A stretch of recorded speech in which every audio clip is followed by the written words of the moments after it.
Bharat blissful wisdom. నవనిధులని ప్రసాదించే పద్మిని విద్య అంటే ఏమిటి? ఆ నిధులు ఏమిటి? శాస్త్రాల్లో వివరించే నవనిధులకి సంబంధించిన కొన్ని వివరాలు. నవనిధులు అనేవి ప్రాపంచిక వైభోగాలకు ఆధారమైన ఐశ్వర్యాలు. నవనిధుల విద్యని పద్మిని విద్య అంటారు. పద్మిని విద్యకి అధిష్టాన దేవత శ్రీ మహాలక్ష్మీదేవి. ఆమె సకల నిధులకి ఐశ్వర్యాలకి ఆధారం. నవనిధుల పేర్లు: పద్మం, మహాపద్మం, మకరం, కచ్చపం, ముకుందం, నందకం, నీలం, శంఖం, ఖర్వం. దేవతల కృపచేత, సాధు సత్పురుషుల సేవ చేత ప్రసన్నులైన ఈ నిధులు తమ కృపాదృష్టిని మానవులపై ప్రసరించినప్పుడు వారు సదా ధనధాన్యాలని, సకల ఐశ్వర్యాలని పొందగలుగుతారు. నిధి దేవతల అనుగ్రహం కలగాలంటే శాస్త్రం నిర్దేశించిన జీవన శైలిని అలవర్చుకుని దానిని ఒక తపస్సులా ఆచరించాలి. అదే పద్మిని విద్య అంటే. పద్మము అనే నిధి మొదటిది. పద్మనిధి యొక్క కృపని పొందిన మానవుడు బంగారం, వెండి మొదలైన ధాతువులను అధికంగా పొందుతాడు. వాటి వ్యాపారంలో సంపదలు గడించుతాడు. పద్మనిధి సత్వగుణ సంపన్నమైనది. అందుకే పద్మనిధి పొందినవారు యజ్ఞ యాగాదులు నిర్వహించుతారు, దాన ధర్మాలు చేస్తారు, దేవాలయాలు నిర్మించుతారు. మహాపద్మం రెండో నిధి.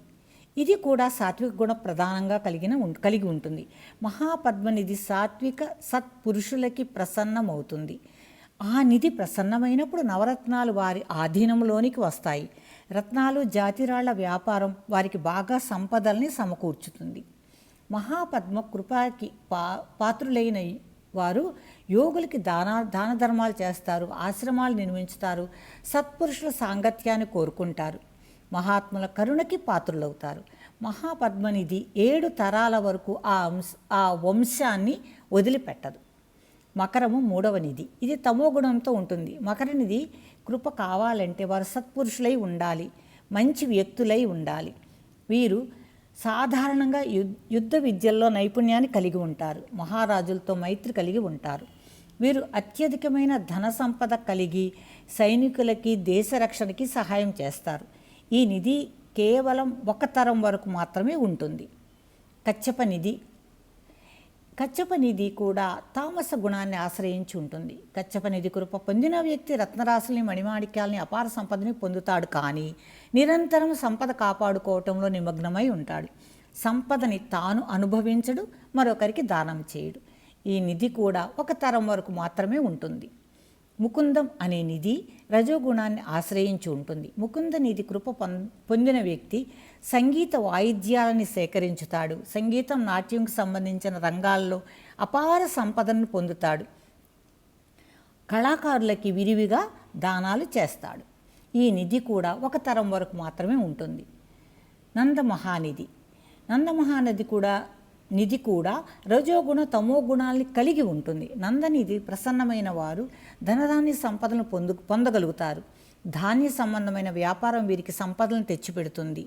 ఈ వ్యక్తి స్థుతులకి పొంగిపోయి దానాలు చేస్తాడు, అవమానాలకి అతిగా కుంగిపోతాడు. నందనము అనే నిధి యొక్క కృపని పొందిన వారు అనేక సంపదలను పొందుతారు. ఇది 7 తరాలు ఆ వంశాన్ని సంపదలతో నింపుతుంది. అందరూ దీర్ఘాయువులై ఉంటారు. కానీ ఈ వ్యక్తి ఆధ్యాత్మిక చింతన పట్ల చాలా ఉదాసీనంగా ఉంటాడు. నీలమహానిధి రజోగుణాన్ని, సత్వగుణాన్ని కలిగి ఉంటుంది. నీలమహానిధి కరుణ కలిగినప్పుడు వారు ధాన్యము, ఫలములు, రత్నాలు, ముత్యాలు, జల సంబంధమైనవి వీరి ఆధీనంలోనికి వస్తాయి. వీటి వ్యాపారం ద్వారా అనేక సంపదలు పొందుతారు. వీరు బావుల్ని, చెరువుల్ని తవ్వించుతారు, వనాల్ని పెంచుతారు, అనేక భోగాలను అనుభవిస్తారు, పేరు ప్రతిష్టలు పొందుతారు. నీలనిధి 3 తరాల వరకు ఆ వంశాన్ని వదలదు. శంఖనిధిని పొందిన వారు కేవలం అన్న వస్త్రముల వరకు లోటు లేకుండా ఉంటారు. ఈ వ్యక్తి ఎటువంటి దాన ధర్మాలు చేయడు. శంఖనిధి కృప కలిగిన వారికి కీర్తి, విజయం ఉంటాయి. ఖర్వనిధి వ్యాపారం ద్వారా ఆర్థిక అభివృద్ధి ఉంటుంది. శత్రువులపై విజయం, నిలకడతో సంపాదించే సంపాదన వీరికి ఉంటుంది. ఖర్వనిధి కరుణ పొందిన వారు చురుకైన వ్యాపారవేత్తలు అవుతారు. పద్మిని విద్య ఈ నిధులన్నిటికీ అధికారిణి. ఆమె సాక్షాత్తు శ్రీ మహాలక్ష్మీదేవి అంశారూపం. పద్మిని విద్య ఇచ్చే సందేశం అంటే పద్మిని విద్య అంటే ఏమిటి? సత్పురుషుల సాంగత్యం, మహాత్ముల ప్రేమ అభిమానాల్ని పొంది వారి ఆశీర్వాదాలు పొందగలగటం, నిశ్చలమైన దైవభక్తి అది ఎంత నిజాయితీగా ఉండాలంటే దేవతలు ప్రసన్నమయ్యేంత నిజాయితీగా ఉండాలి. శుచి, శుభ్రతలు, నిత్య పూజలు, మంచితనం, దాన ధర్మాలు నిత్య జీవితంలో భాగాలు కావాలి. పుణ్యం పరాకాష్ఠకి చేరినప్పుడు మహాత్ముల ఆశీర్వచనాలు ఫలిస్తాయి. అప్పుడు నిధి దేవతలు ప్రసన్నమవుతారు. ఈ విధంగా జీవించగలగటమే పద్మిని విద్య అంటే. అలా ఒక జన్మ కానీ కొన్ని జన్మలు కానీ జీవించగలిగిన వారిని నిధి దేవతలు అనుగ్రహిస్తారు.